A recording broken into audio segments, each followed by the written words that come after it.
अब हम पहले पाठ का अभ्यास शुरू करते हैं।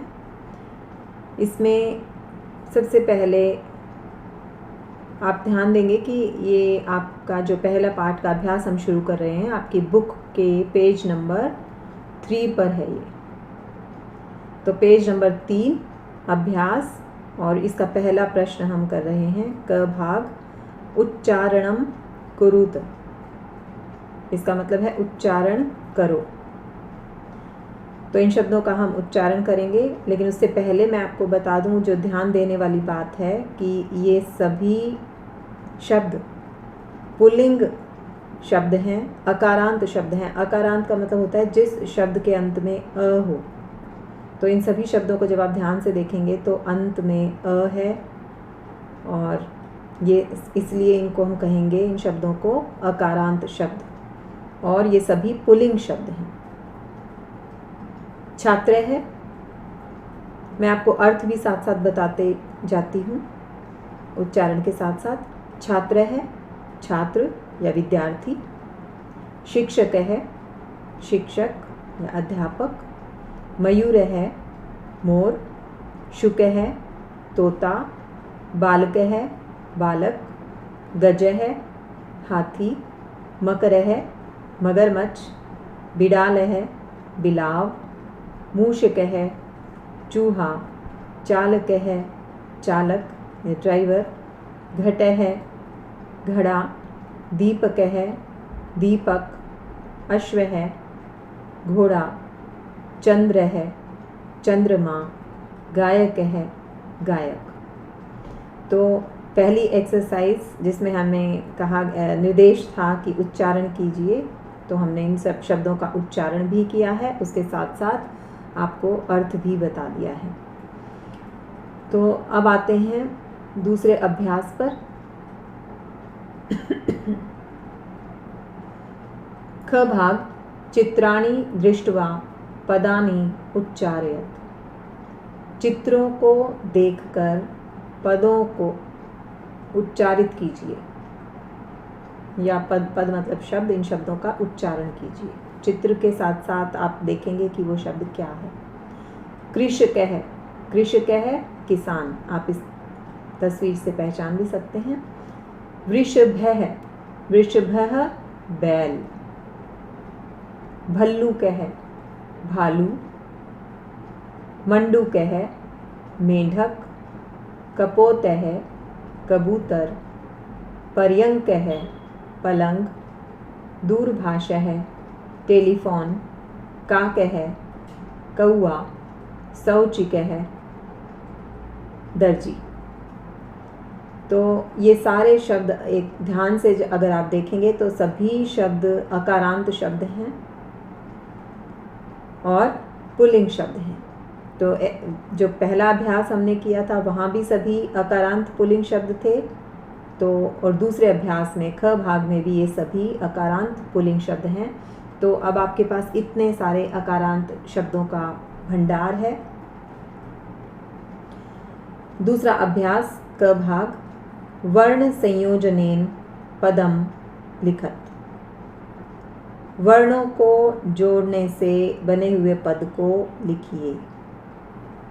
एक उदाहरण आपको दिया हुआ है।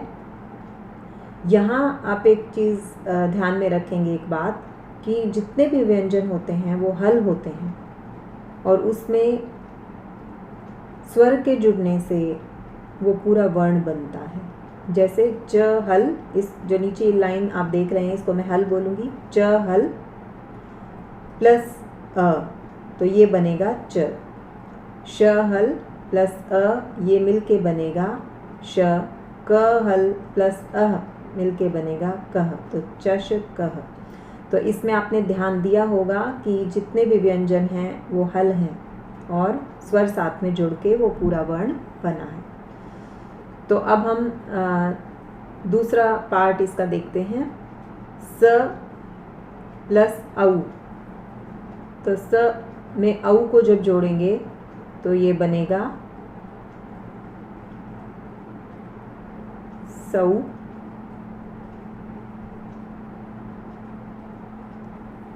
उसके बाद च में ई को जब जोड़ेंगे, च में छोटी ई की मात्रा हमें लगानी है, तो ये बनेगा, च में हमने छोटी ई की मात्रा लगा दी है। क प्लस अह, तो क में विसर्ग लगेंगी, तो हम विसर्ग लगा रहे हैं, तो ये बना शौचिक है।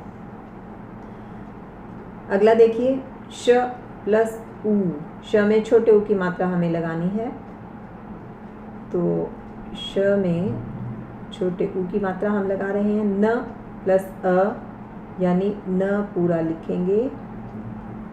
उसके बाद क में औ की मात्रा हमें जोड़नी है, तो क लिखेंगे और औ की मात्रा उसमें लगाएंगे, ये बना शुनकौ।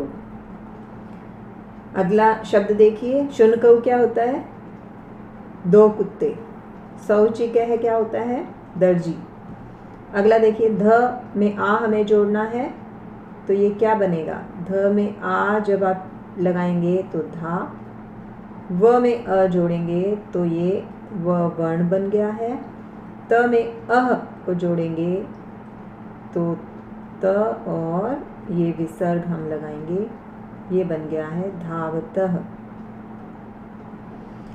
तो धावतः द्विवचन शब्द है और दो के लिए हम इसको प्रयोग में लाते हैं, तो दो दौड़ते हैं तब हम प्रयोग करेंगे धावतः का। अब हम देखते हैं पेज नंबर 5, तो बुक के पेज नंबर 5 पर अब हम हैं। यहाँ वर्णों को जोड़कर हम पद बना रहे थे, तो अगला है व में री हम जोड़ेंगे, फिर द में ध को जोड़ेंगे और आ को जोड़ेंगे। तो पहले व में री को जोड़ते हैं और देखिए कैसे लिखेंगे। व में नीचे री की मात्रा हमने लगाई है, फिर द में ध को जोड़ेंगे, द में ध को जोड़ा है हमने। तो यहाँ ध्यान से देखिए, द हल है तो द आधा है और इसके नीचे मैंने ध ये पूरा बनाया है। ध में आ को जोड़ना है मुझे, तो ध में आ की मात्रा मैंने लगा दी है और विसर्गें लगानी है, तो ये विसर्ग भी लग गई है। तो ये शब्द बना वृद्धाः। फिर से देखिए, व में री लगेगा, तो व इसके नीचे री की मात्रा, उसके बाद द में द हल है तो मैंने द आधा लिखा, उसके नीचे ध मैंने पूरा बनाया है क्योंकि आ की मात्रा है इसमें और विसर्ग है, तो वृद्धाः। अगला देखिए, ग में आ को जोड़ना है, तो ग में आ को जोड़ना है, उसके बाद य में अ को जोड़ना है, ये मैंने य में अ को जोड़ा तो य वर्ण बन गया। न त ई, न हल है तो मुझे आधा न लिखना है। त में ई को जोड़ना है, तो पहले मैंने त लिखा और छोटी ई की मात्रा लगेगी तो वो इस आधे लेटर के भी इधर से लगेगी, ये बना गायन्ति। तो आपको समझ आ गया होगा। ये न हल था, न आधा है, फिर त में छोटी की मात्रा लगानी है। छोटी की मात्रा मैं यहाँ से नहीं लगा सकती, ये रूल है हिंदी में, जब संस्कृत में जब हम कुछ भी लिखते हैं कि अगर हमें किसी वर्ण पर छोटी की मात्रा लगानी है और उससे पहले कोई आधा लेटर है तो उस आधे लेटर के भी लेफ्ट साइड से आप छोटी की मात्रा लेके जाएंगे। अगली एक्सरसाइज देखते हैं। ख भाग, पदानाम वर्ण विच्छेदम प्रदर्शयत, पदों का वर्ण विच्छेद दिखाइए। तो ये पूरा शब्द है, शब्द का वर्ण विच्छेद हम वर्णों को अलग अलग करके दिखाएंगे। एक एग्जाम्पल यहाँ दिया हुआ है, लघुहु। ल कैसे बनता है आपको मैं बता चुकी हूँ, व्यंजन हल होगा और उसमें स्वर लगेगा, तो ल हल और उसमें अ स्वर मिलाया तो ल बना। घ हल, उसमें उह को साथ जोड़ा तो घ में ऊ की मात्रा और विसर्ग, तो ऐसे बना लघु। अब अगला करते हैं सीव्यति। सीव्यति, तो पहले सी को देखिए, सी कैसे बनेगा, स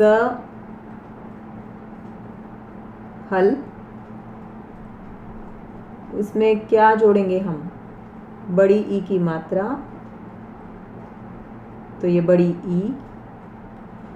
ई में हल नहीं लगेगा क्योंकि ये स्वर है, तो सी बन गया।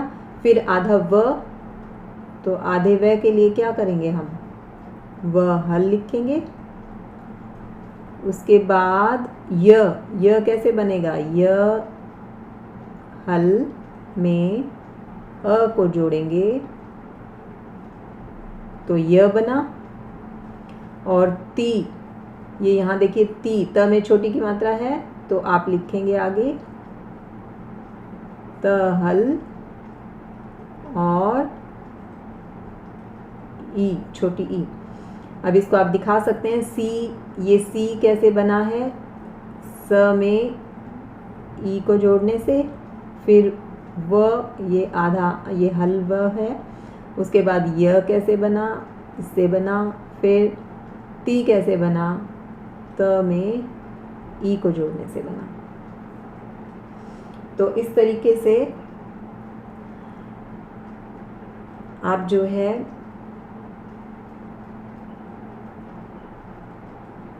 अगली एक्सरसाइज अब हम देखते हैं। एक्सरसाइज का दूसरा शब्द है ये वर्णाह।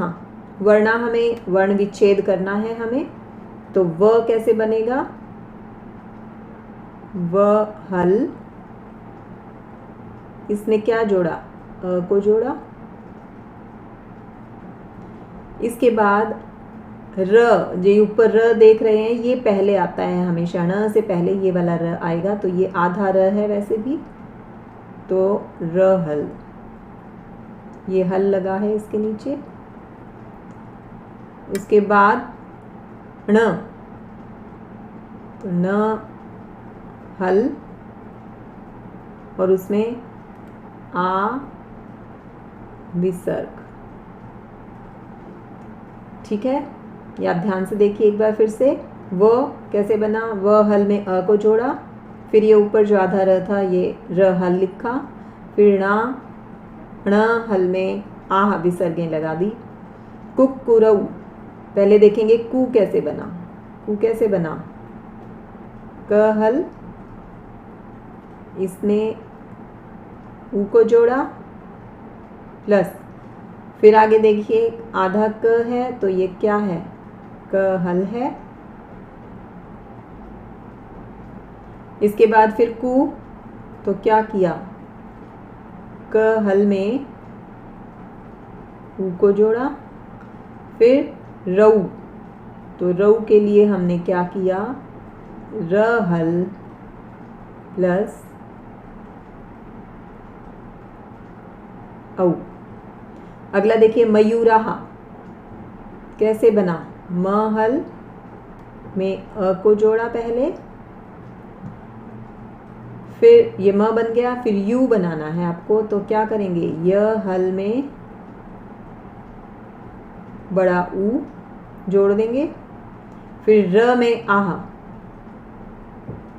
र हल में क्या किया, आहा लगा दिया।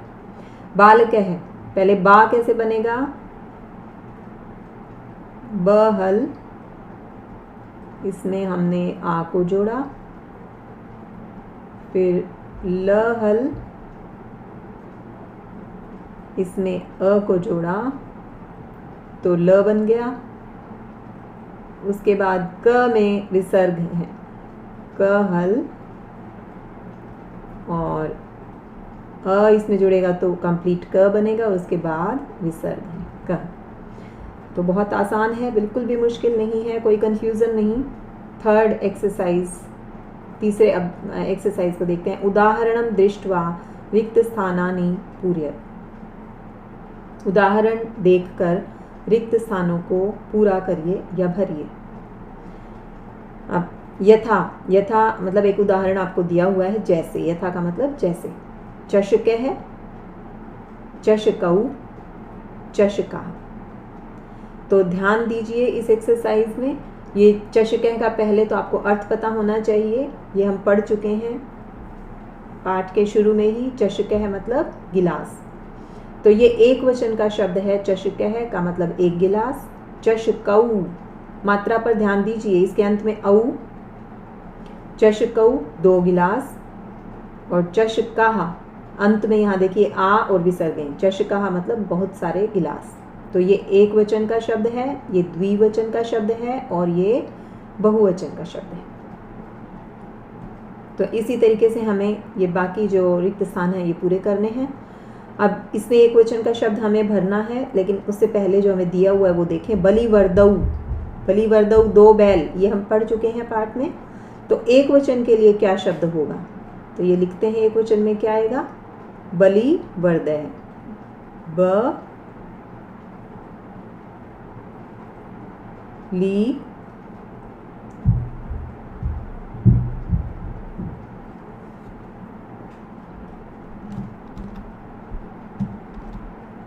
ब, उसके बाद देखिए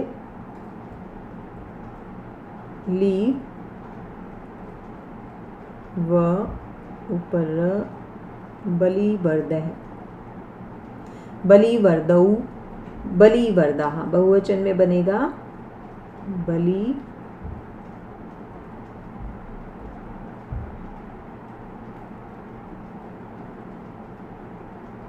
वर्दा। शुनक है, शुनक है एक कुत्ता। दो के लिए लिखेंगे, मैंने बताया था जब भी द्विवचन में आएगा औ की मात्रा होगी, इसको आपको पहचानना है। तो द्विवचन के लिए शुनकऊ, और बहुवचन के लिए आह अंत में होगा, तो शुनकाहा।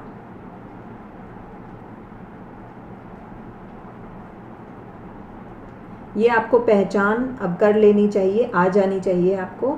एक वचन का शब्द होगा तो अ अंत होगा और विसर्ग, द्विवचन में औ अंतिम अंत में होगा, और बहुवचन में आह और विसर्ग। अगला शब्द यहाँ अंत में, इसका बहुवचन रूप हमें दिया हुआ है मृगाः। हमें एक वचन और द्विवचन लिखना है, तो बताइए फटाफट से। मृगाः को जब एक वचन में लिखेंगे तो हमें पता है एक वचन में अंत में अह आना चाहिए, तो मृगः।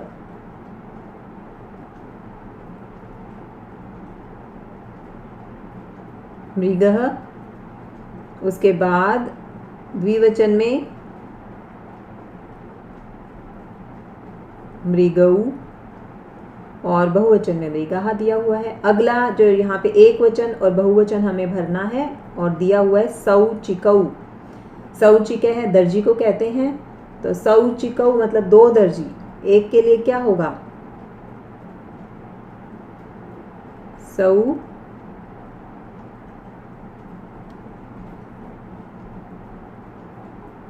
चिक है, सौचिक है, सौचिकऊ, सौचिकाः। तो इसका बहुवचन रूप होगा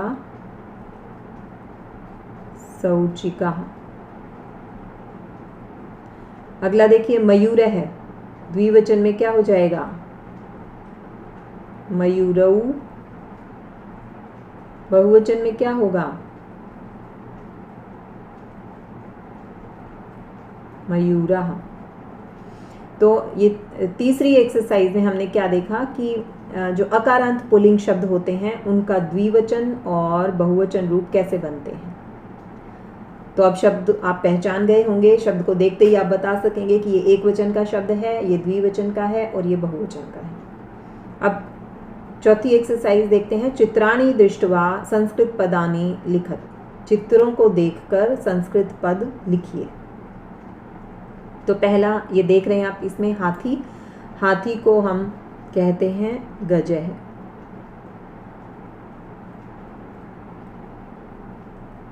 विसर्ग लगाएंगे, ये आप देख रहे हैं अकारांत शब्द है, पुल्लिंग शब्द है, तो एक है इसलिए हमने अ और विसर्ग गजः। अब यहाँ देख रहे हैं कौआ, कौवे को कहते हैं संस्कृत में काकः। एक है इसलिए अ और विसर्ग। आगे देख रहे हैं चंद्रमा। चंद्रमा को कहते हैं चंद्र है।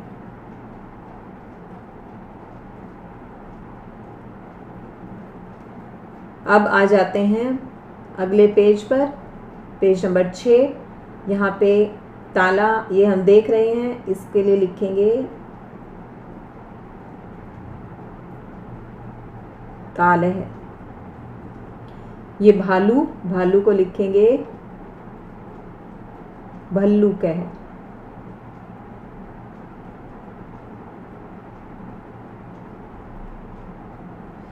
इसके बाद बिलाव, इसको कहते हैं बिडाल है।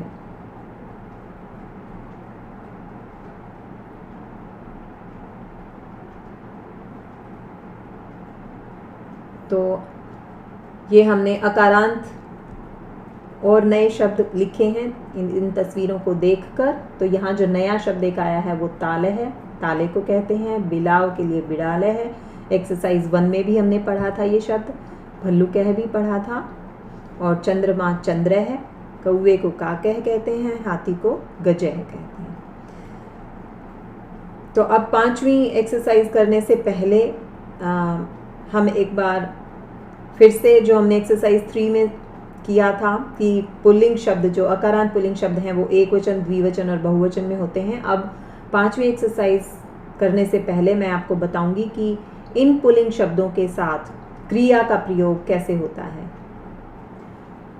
तो बच्चों, एक बात जो आपको पता होनी चाहिए कि हिंदी में हम जिसको क्रिया कहते हैं, संस्कृत में उसे धातु रूप कहते हैं।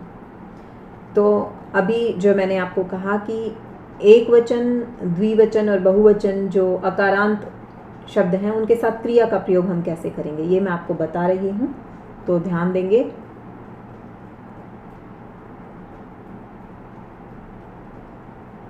एक वचन शब्द के साथ क्रिया कैसे होगी, फिर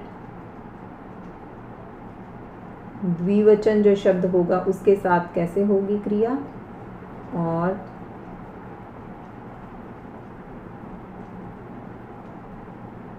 बहुवचन शब्द होगा तो उसके साथ धातु रूप का प्रयोग कैसे होगा, ये हम देखेंगे।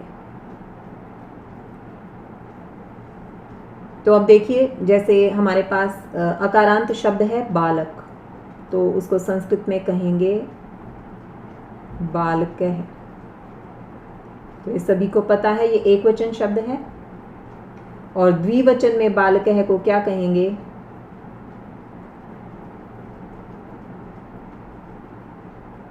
बालकौ।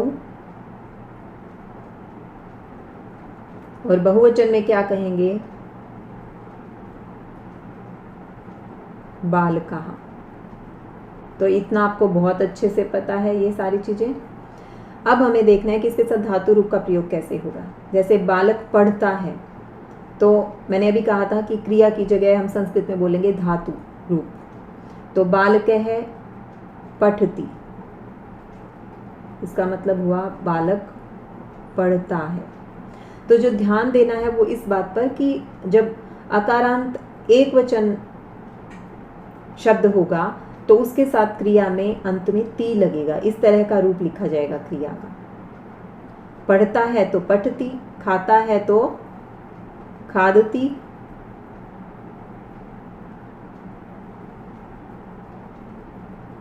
ऐसे ही लिखता है तो लिखती।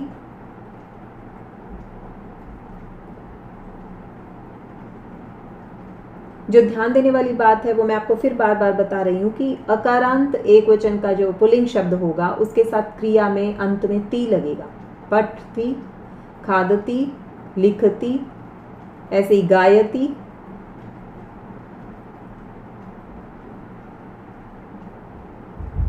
तो बालक गाता है, बालक लिखता है, बालक खाता है, बालक पढ़ता है, तो ती अंत में लगेगा।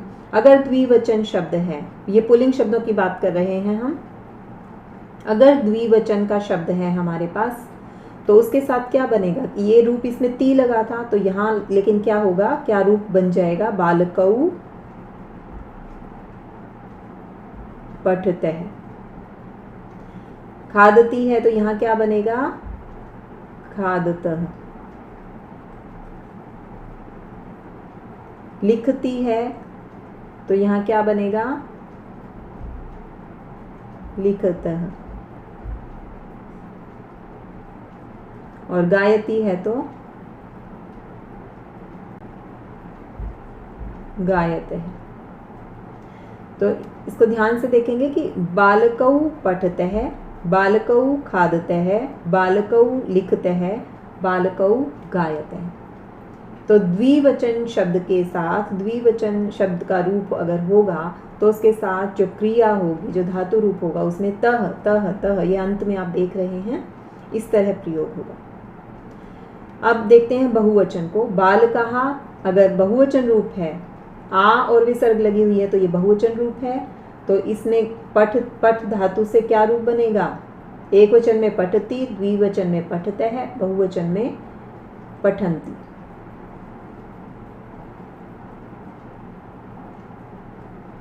तो बालकः पठन्ति। खादती खादतः, यहाँ पर क्या हो जाएगा, बालकः खादन्ति।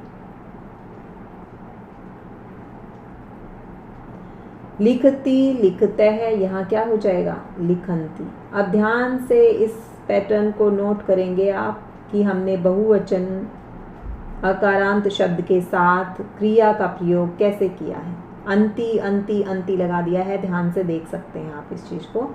गायती गायतः, यहाँ क्या हो जाएगा, गायन्ति।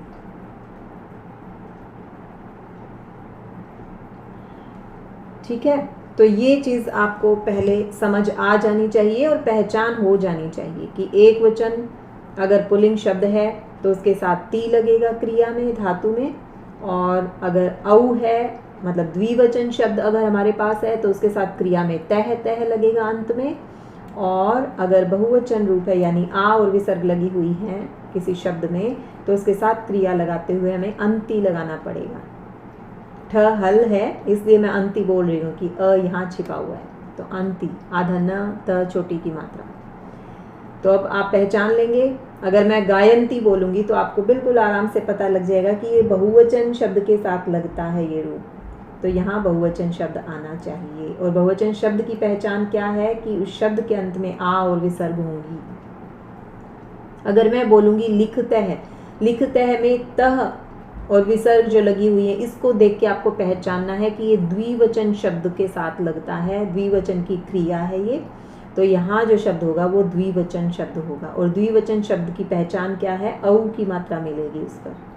अगर मैं कहती हूँ गायती, गायती में मुझे ये पता है क्रिया है, एक्शन वर्ड है, गाता है, और ती से मुझे पता लग रहा है कि ये एक वचन की क्रिया है, तो यहाँ शब्द भी एक वचन का ही होगा। और एक वचन शब्द की पहचान कैसे करेंगे कि उसमें अ और विसर्ग लगी हुई है अंत में। अ कहाँ है इसमें, क जो व्यंजन है ये कैसे बना हुआ है, क हल और उसमें अ जुड़ा हुआ है, तो इसलिए मैंने बोला अ और विसर्गें उसमें आपको दिखाई देंगी। अब हम बढ़ेंगे एक्सरसाइज 5 की तरफ। तो एक्सरसाइज 5 आप देख लीजिए। चित्रम दृष्ट्वा उत्तरम लिखत, चित्र को देखकर उत्तर लिखो। यथा, जैसे उदाहरण आपको दिया हुआ है, बालकः किम करोति, बालकः पठति। अश्वौ किम कुरुतः, अब इसका उत्तर हमें लिखना है, तो आप बताइए। अश्वौ यहाँ पे द्विवचन है, किम कुरुतः क्या कर रहे हैं, क्या करते हैं, तो आप इसका जवाब लिखेंगे अश्वौ क्या कर रहे हैं, अश्व दौड़ रहे हैं, तो आप लिख सकते हैं धावतः। ध्यान दीजिए, अश्व द्विवचन है और द्विवचन की क्रिया में मुझे पता है तह लगेगा, त और विसर्ग। अब आगे देखिए, कुक्कुराः किम कुर्वन्ति, कुत्ते क्या करते हैं, तो क्या कर, कुक्कुराः यहाँ बहुवचन है, तो क्रिया में क्या होगा, बहुवचन की क्रिया में आप यहाँ से देख सकते हैं बहुवचन की क्रिया में क्या होता है, अंति लगता है, तो मुझे भी अपनी क्रिया के साथ अंत में अंति लगा देना है। तो कुक्कुराः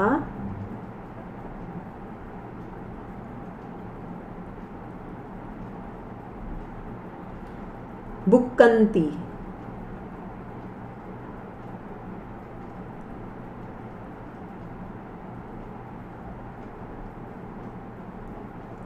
तो कुत्ते भौंकते हैं। अब हम आते हैं एक्सरसाइज 5 में, और क्या रह गया है?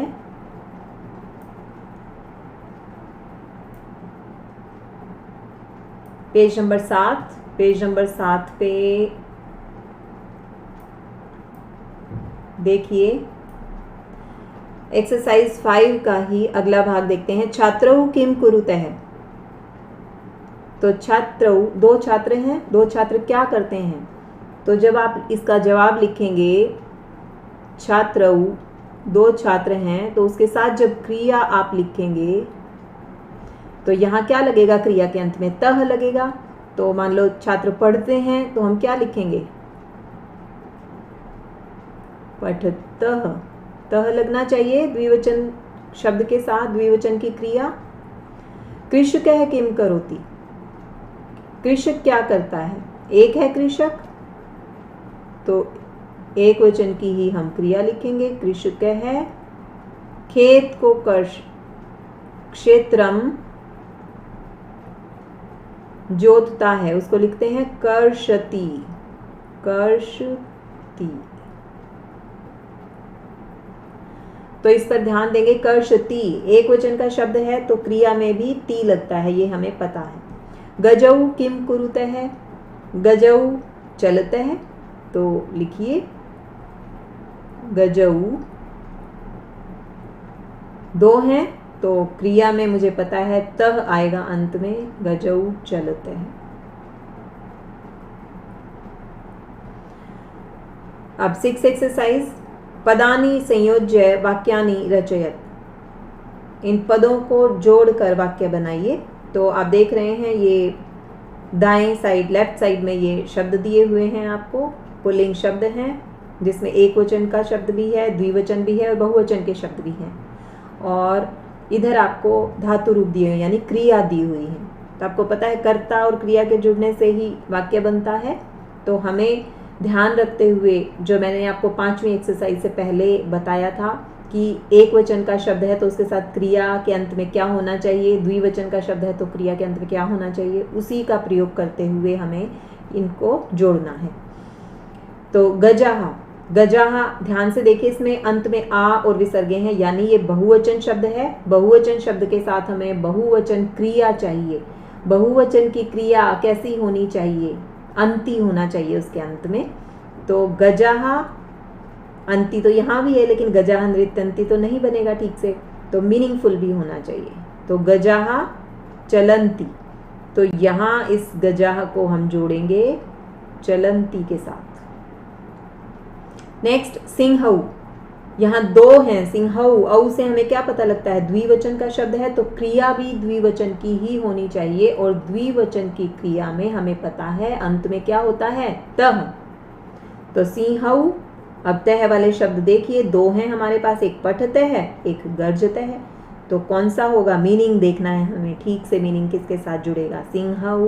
पठतः तो नहीं हो सकता, तो क्या हो सकता है? सिंहऊ गर्जते हैं। दो शेर गरजते हैं। अगला शब्द देखिए, गायक है। गायक है का मतलब ये एक वचन शब्द है, पुल्लिंग शब्द है, एक वचन का शब्द है, तो क्रिया भी एक वचन की होगी। तो एक वचन की क्रिया के अंत में क्या होता है? ती। तो ती वाले शब्द देखते हैं यहाँ कौन कौन से हैं। ये अंती शब्द है, ये ती शब्द है, ये अंती शब्द है, तो है ही एक शब्द हमारे पास, तो यही आएगा। गायक है, गायती। तो गायक को किसके साथ जोड़ना है? गायती। बालकऊ। औ यहाँ से मुझे पता लगता है द्विवचन है, दो बालक। तो क्रिया जो द्विवचन की होगी उसमें अंत में क्या होगा? तह। तो तह के दो शब्द हमारे पास थे, अब एक ही रह गया है, पठतः। तो बालकऊ पठतः। आखिरी शब्द है मयूराहा। आह, आ और विसर्गे, मुझे इससे पता लगता है ये बहुवचन शब्द है। बहुत सारे मोर। क्रिया जो बहुवचन की होगी उसमें क्या होता है? अंती। तो मयूराहा नृत्यंती। बहुत से मोर नाचते हैं। अब पेज नंबर 8 पर आ जाते हैं। पेज नंबर 8 पर एक्सरसाइज 7 हम करेंगे अभी। मंजूषातः पदम चित्वा रिक्त स्थानानि पूरयत्। मंजूषा क्या होती है? ये टेबल आप देख रहे हैं, ये मंजूषा कहते हैं इसको। तो मंजूषा में से पदों को यानी शब्दों को, चित्वा का मतलब होता है चुनकर, रिक्त स्थानों को पूरा करो। तो पहले मंजूषा के शब्दों को पढ़ते हैं। नृत्यन्ति, ये पता लग रहा है आपको, बहुवचन शब्द है, बहुवचन की क्रिया है, ये नाचते हैं। गर्जतः, ये द्विवचन की क्रिया है। धावती, ये एक वचन की क्रिया है। चलतः, ये द्विवचन की क्रिया है। फलन्ति, बहुवचन की क्रिया है। खादति, ये एक वचन क्रिया रूप है, एक वचन धातु रूप है। तो ये पहचान आपको हो गई है। मीनिंग बहुत आसान है। अब इनको इसमें भरना शुरू करते हैं कि किस कर्ता के साथ कौन सी क्रिया होगी। अब क भाग देखिए इसका, मयूरः। एकदम से आपको पता होना चाहिए कि क्या है ये, एक वचन, द्विवचन, बहुवचन। ये बहुवचन है, कैसे पता? इसमें आ और विसर्ग लगी हुई है, आह। तो हमारी क्रिया भी कैसी होगी? बहुवचन की ही होगी। और बहुवचन की क्रिया की क्या पहचान है? अंति होना चाहिए। तो पहले देखिए यहाँ अंति वाले कितने शब्द आपके पास हैं, एक फलंती, एक नृत्यंती। अब आपको देखना है कि इस शब्द के अर्थ के साथ जो जुड़े वो क्रिया हमें लगानी है। मयूरः, मोर हैं, तो मोर क्या करेंगे? फलंती या नृत्यंती? नृत्यंती। तो यहाँ हम इसका आंसर लिखेंगे मयूरः नृत्यंती।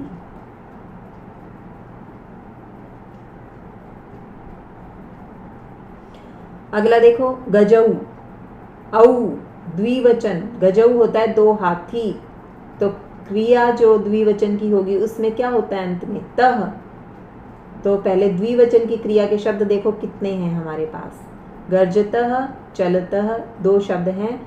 अब इनका मीनिंग के अनुसार देखना है कौन सा शब्द आना चाहिए। गजऊ, दो हाथी, गर्जतः है या चलतः है? दो हाथी चलते हैं। तो यहाँ क्या आएगा? गजऊ चलते हैं। अब ग भाग देखते हैं, वृक्षः। वृक्षा शब्द को देखते ही मुझे इसकी पहचान होनी चाहिए कि इसमें आ और विसर्ग हैं। तो कैसा शब्द है? एक वचन, द्विवचन या बहुवचन? ये बहुवचन शब्द है, तो क्रिया भी बहुवचन की ही होगी। और बहुवचन की क्रिया की पहचान क्या है? अंति होगा। तो अंति वाला नृत्यंती शब्द हम पहले यूज कर चुके हैं। उसके बाद अंति का एक ही शब्द मेरे पास है, फलंती। तो वृक्षः फलंती। तो यहाँ लिखेंगे फलंती।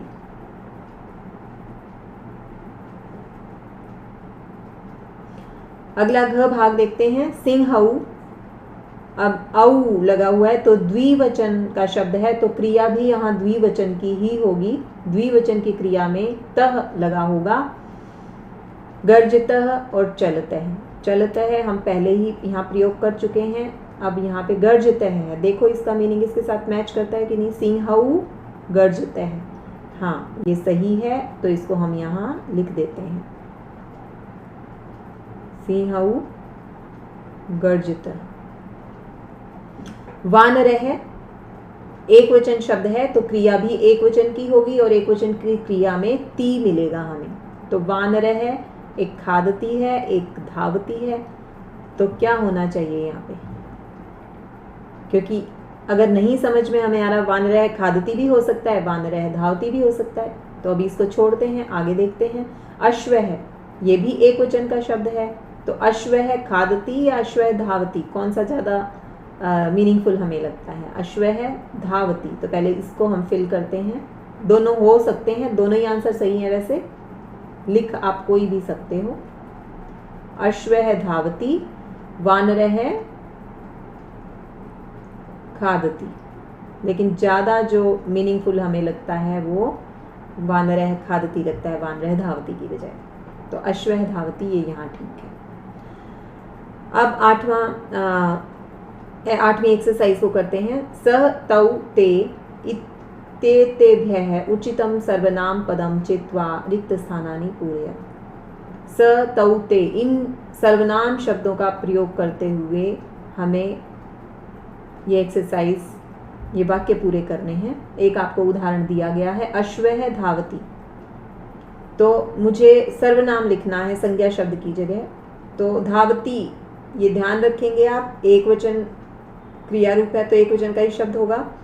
अब इनके पहले अर्थ देखते हैं तीनों शब्दों के। स तौ ते मीनिंग क्या है? सह वह, तौ वे दो, ते वे सब।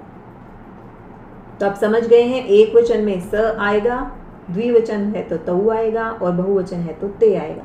बहुत आसान है, चलिए शुरू करते हैं। तो अश्वः धावती, ये संज्ञा शब्द हटा के मुझे सर्वनाम शब्द लिखना है।